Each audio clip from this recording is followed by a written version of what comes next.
Happy New Year, friends! Today I'm here to introduce you to our favorite games of 2019. As with every top 10 list, it's important to remember that my top 10 is different from yours, which is different from everyone else's. Before we tuck into mine, first of all, I want to note a few that didn't make the cut this year. Cartographers is a wonderful flip and write set in the role-player universe, and this title narrowly missed my top 10. A full rundown of the game is available on the channel, but I wanted to call it out specifically here because it's a very, very good game and deserves honorable mention. Clank Legacy. If ever there was a game that was for sure to make my top 10 and maybe even top 5, it would be this game. Combining a few of my favorite things, the Clank universe and deck building, legacy aspects, and my favorite webcomic of all time, I can't imagine that this would have missed the cut in a world where I would have gotten a chance to play it. I wasn't able to get a copy in my hands before the end of the year, which is a real shame. I can't wait to try it out though. Tiny Towns, another really outstanding game that just barely missed the list this year. If you're looking for an abstract city building game, you should really stop looking there. This is another title that I didn't get my hands on outside of a couple demos at PAX U and Gen Con, but what I played, I adored. With that unpleasantness out of the way, let's jump right into Good Luck High Five's best games of 2019. Number 10, Viewer's Choice, Unmatched, Battle of Legends Volume 1. Giving you a little preview of next week's Monday review, Unmatched stakes a serious claim to our top 10 list this year and did so through you, our viewers. I reached out via Twitter and our Patreon Discord to see what game I might be missing, and several of you commented that Unmatched should make the list. Selling out in minutes at Gen Con 2019 and with a massive slate of expansions planned, including one I absolutely can't wait to get my hands on in the form of Buffy the Vampire Slayer, Unmatched is a remake of the two-player tactics miniatures Star Wars Epic Duels board game from perennial powerhouse Restoration Games. Their 2020 release of Return to the Dark Tower is a huge favorite to hit this list again next year, but suffice to say that Unmatched not only has potential, but actual chops on the table. Number 9, QE. There are very few games that immediately endear themselves to me with their gameplay. Usually it's a cool component or amazing art that draws me in, and then over a few plays I start to see the inner workings behind the design and fall in love. QE from Board Game Tables knocked me out from the first round of gameplay. Quantitative easing is the economic practice of printing money in an effort to stimulate the economy, and that's exactly what you're going to find in this box. There's no ceiling to the amount of money you can make in this set collection semi-blind auction game.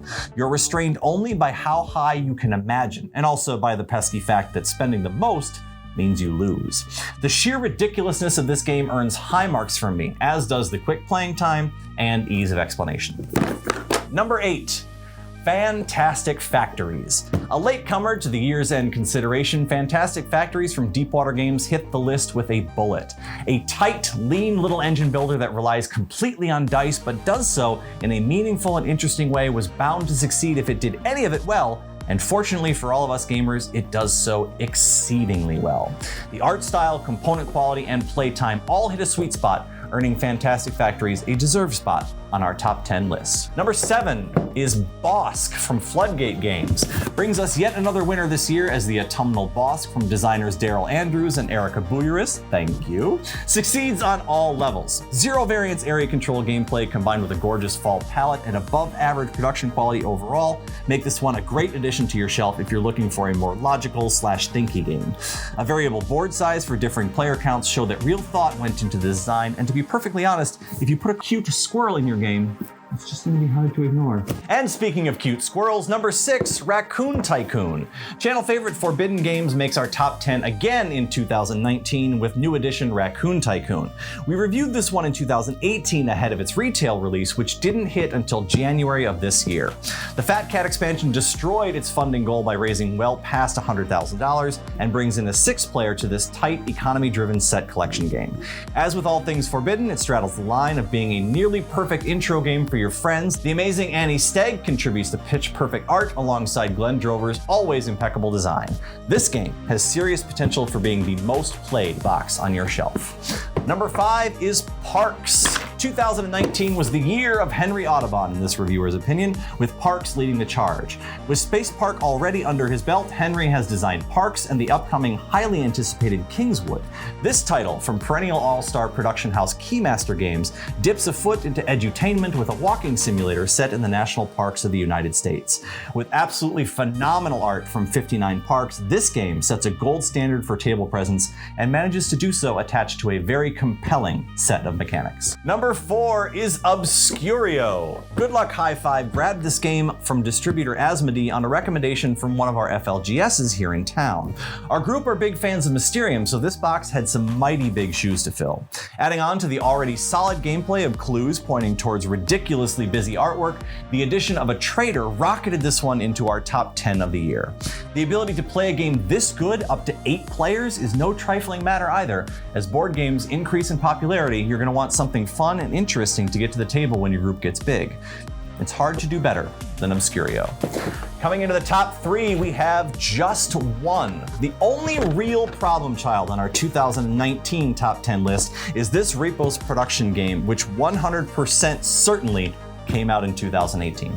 I don't even have a retail release to hide behind here. What I do have is the fact that it won the 2019 Spiel des Jahres, and that this might be the best party game I've ever played, dethroning even the Codenames juggernaut. Designers Ludovic Rowdy and Bruno Sauter contribute to this word game that's so dead simple to explain with incredible replay value. The sheer enjoyment in this tiny box is overwhelming.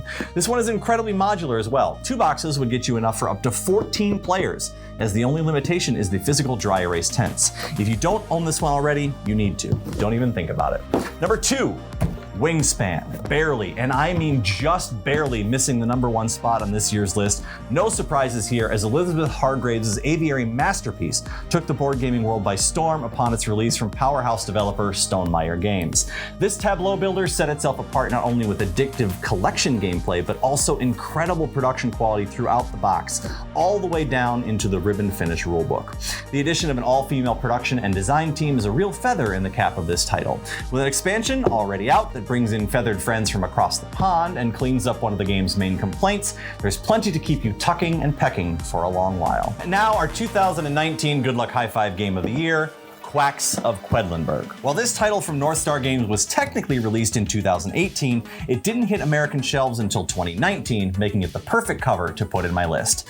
The fact that it's my game of the year should surprise absolutely no one that has ever played it. With elements of push your luck, bag building, and lots of room for interesting synergies, you'll be hard-pressed to find a better match for my personal preferences. The art style's phenomenal, time to play is almost perfect, and with everyone playing all at once, the near complete lack of downtime is a huge selling feature. The expansion adds a 5th player as well as some more ingredients, making it a must-grab for my table and my number 1 recommendation for yours of all the games I played this year. And there we have it. I hope this list hits some of your highlights for the year and maybe even gives you some ideas that you may have missed. On a personal note, I want to thank all of you for following along with us this year. Our channel started late in 2018, and we've climbed steadily in views and subscribers since then. I've really enjoyed interacting with all of you in our comments as well as on Twitter, and here's to another great year of board games in 2020. I want to take these final moments of this year in review to extend a huge thanks to channel matriarchs Maria and Megan, who've played countless games both on and off camera with me this year, and who have quite literally made this channel the excellently produced source of fun that it is. To them, and to all of you, my very sincere gratitude. Happy New Year, my loves. Please sleeve your cards.